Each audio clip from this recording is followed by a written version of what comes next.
Good afternoon, class. Good afternoon, teacher. So, may I request everyone to please stand and please lead the prayer, yo.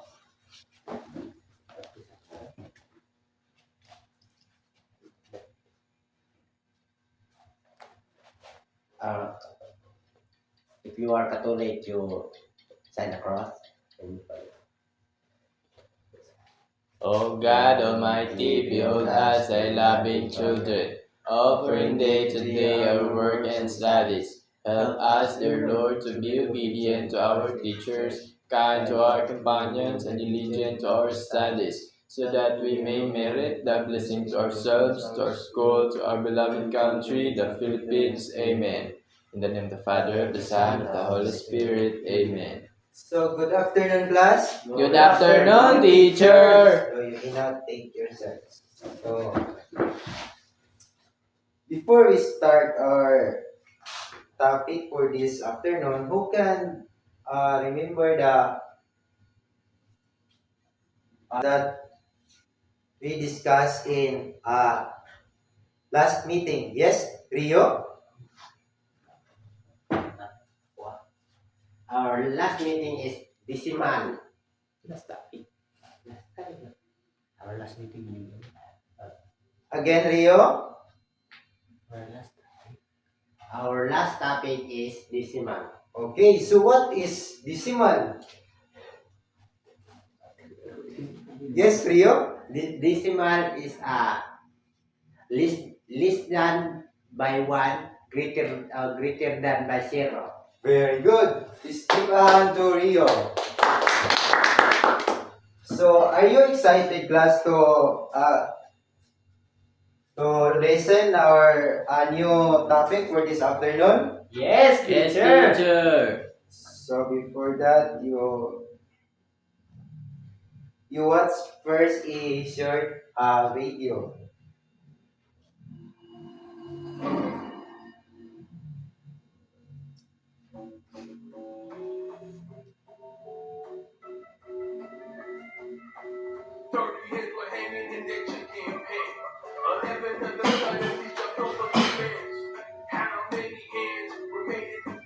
Four, six, eight, 10, 12, 14, 16, 18, 19. Cause the top number's smaller than the bottom one. So we can group a 10 into 10 1. When the top number's smaller in subtraction, I said 0 minus 4 can be done. Cause the top number's smaller than the bottom one. So we can group a 10 into 10 1. When the top number's smaller in subtraction.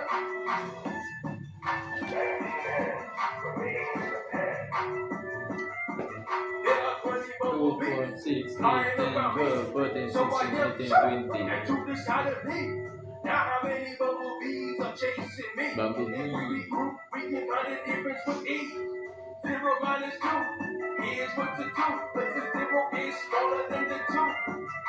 So we can group a 10 into 10 1. When the top number's smaller in subtraction, I say 0 minus 2, here's what to do. But the 0 is smaller than the 2. So we can group a 10 into 10 1. When the top number's smaller in subtraction.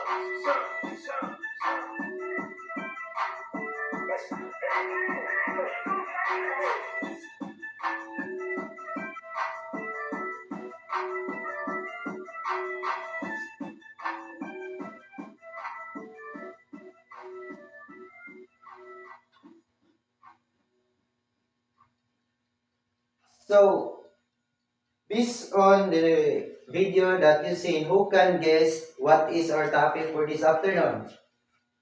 Yes, Jerison.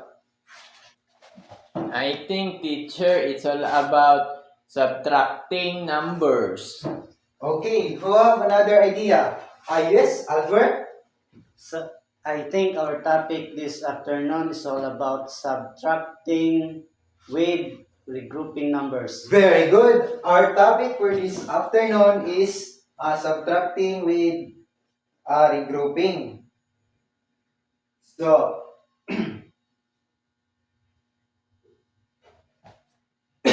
how to subtract with regrouping? So there are steps. So please read the steps in subtracting with regrouping, Rio. Step 4. Write the minuend and subtrahend in the column. Step 2. Begin subtracting the 1, the tens, the hundreds, and so on, up to greatest place value. Regrouping whenever necessary and check your answer. Okay, so 365 minus 219 is equal to n. So step 1, write the minuend and subtrahend in columns. So muna ni siya ang pagsulat sa minuend and subtrahend. So step 2 is begin subtracting the ones, then the tens, the hundreds, and so on up to the greatest place value. So 365 minus 219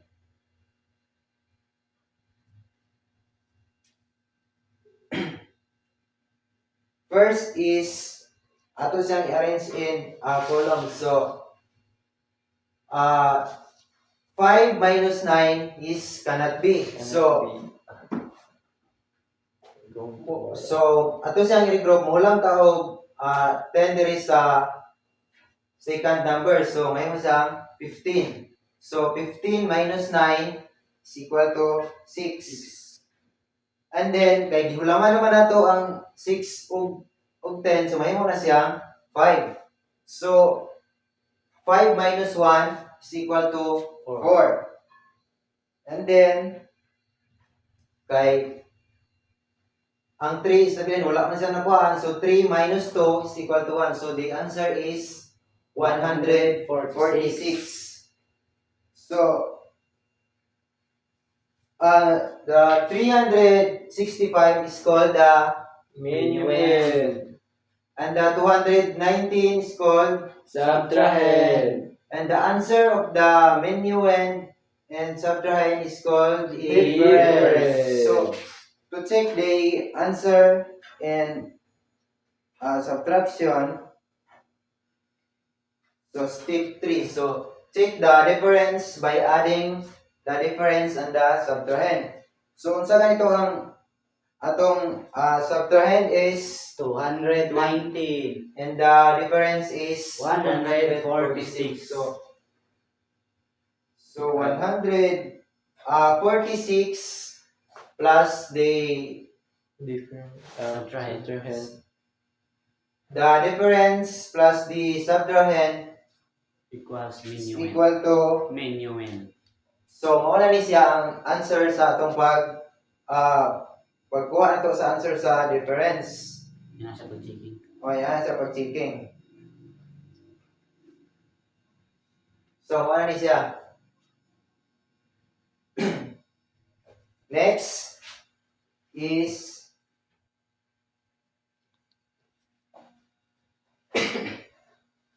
please watch again the short video para masabtan kayo ninyo.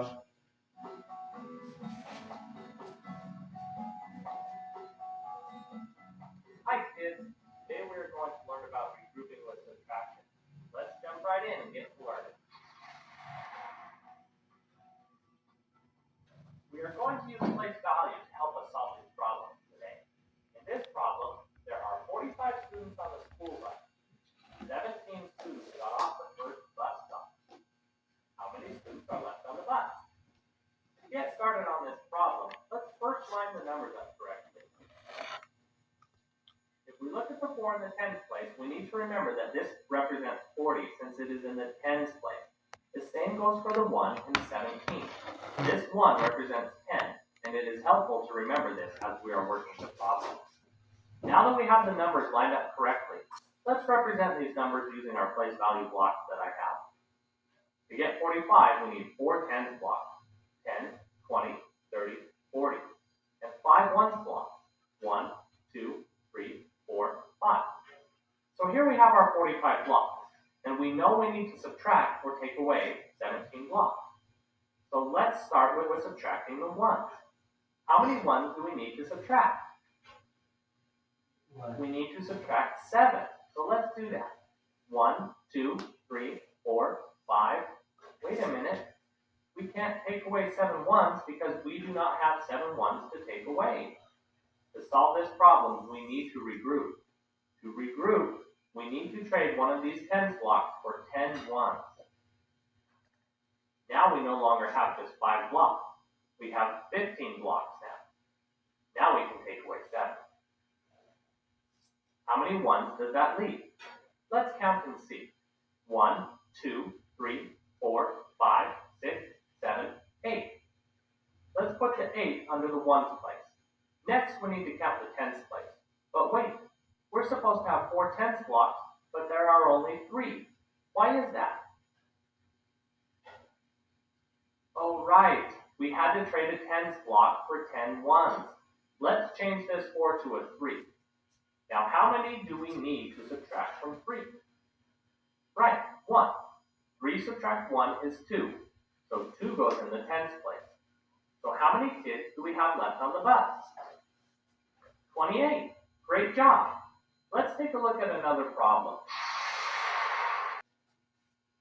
So did you understand the video class? Yes, teacher. Yes, teacher. So let's proceed.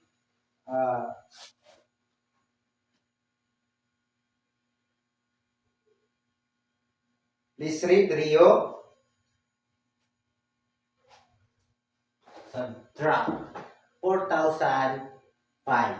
Subtract by 2,347.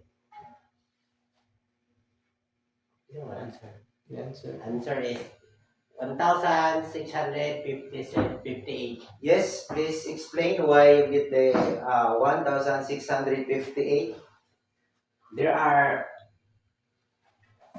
5 minus 7 is cannot be. You can borrow the 4,000 out of 4 to become a 15. And 15 minus 7 equals 8. And 0 cannot borrow the 0. 0 cannot subtract by 4 equals 4. 9 minus 4 equals 5, and the same function 9 minus 3 equals 6, and 3 minus 4 mahimo na sang 3. The 3 minus 2 equals 1. So thank you, Rio. So we are going to get the difference in subtraction with regrouping. So in 4,005 minus 2,347. So the minuend minus the subtrahend. So 5 minus 7 is cannot be, and also the following numbers are cannot be. So we are going to regroup the numbers so that we can find their difference. So to check the answer or to get the correct answer, so we are going to add the difference in the subtrahend. So the difference is 1,658 plus 2,347 is equal to 4,005. So did you understand, class? Yes, teacher. So now, in this activity, the title of this activity is "Answer me with your hands and mind, then check me with your phone calculator." Please read the directions. Group yourself into two and answer the following situations in 5 minutes. So, please, picture sa situation kaya itong isunod kaya napay uban nga kuhan, napay uban nga problem sunod ani. Next teacher. Yes, next. Next.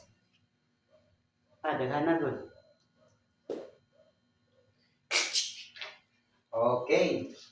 So in group 1, I want for you to answer the number 1 and the number 1. Yes, Mr. Rio Bornia, please answer. No. Maria had 52 candies and she gave 27 their friends. How many candies that she had? Yes, please write your answer in the whiteboard.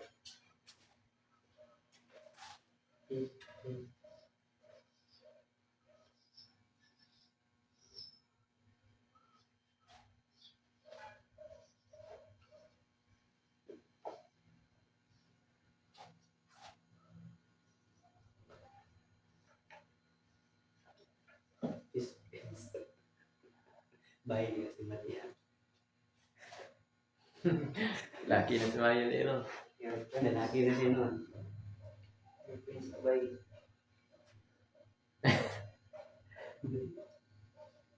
Lalaki si Mario tanay Mario.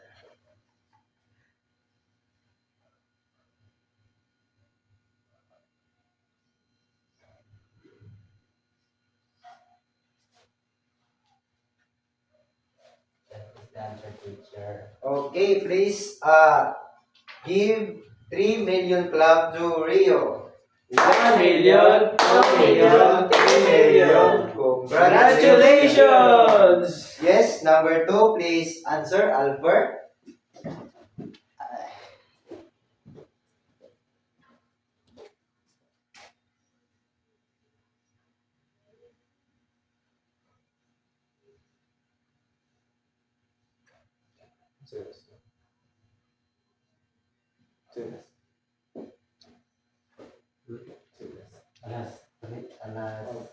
Okay, thank you, Albert. So, 23. please give a 3 million clap to Albert. 1 million, 2 million, 3 million. Congratulations! Yes, and number 3, please answer, Jerison. Leo collected 73 stickers. He lost 29 of them. How many stickers that he have now? 73 minus 29. 3 minus 9 cannot be, so regroup. 13 minus 9 equals 4. Then 6 minus 2 equals 4. So the answer, the stickers that Leo have now is 44, teacher. Very good. So, let's give a 3 million clap to Jerison. 1 million, 2 million, 3 million. Congratulations! So, who wants to answer another problem? Yes, Rio.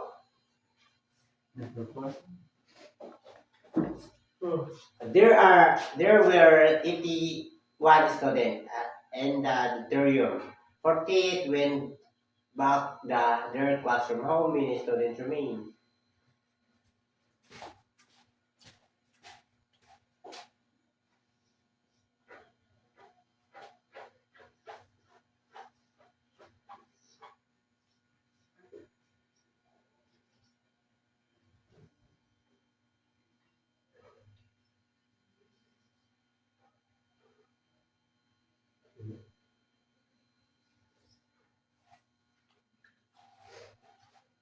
The trio's answer is correct, class. Yes, teacher. Very good. So the last number. Yes, please answer, Alfred.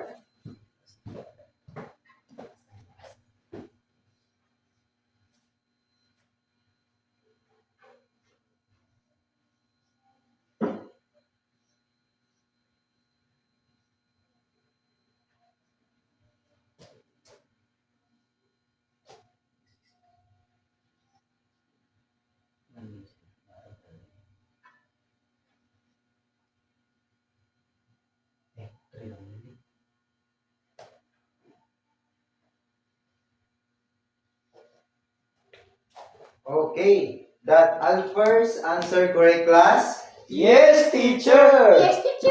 Very good. So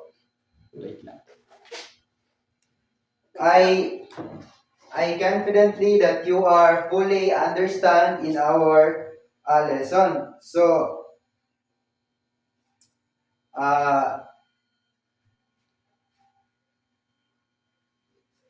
in your evaluation, please open the link in that I was sent in a GC and answer it in 5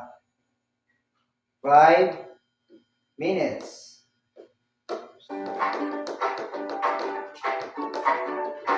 It's time to clean up, let's make it a race. Grab your toys and find your place. The clock is ticking, let's start right now. We can do it together, here's how. Clean it up, let's have some fun. Put it away before the timer is done. Clean it up, do it with a smile. We'll finish up in just a little while. Okay, please pass your answer in our GC. Okay, in your assignment, please read Rio. Direction. Make a song that related to subtraction with regrouping. All right. So that's all for this afternoon class. Goodbye, class. Goodbye, teacher.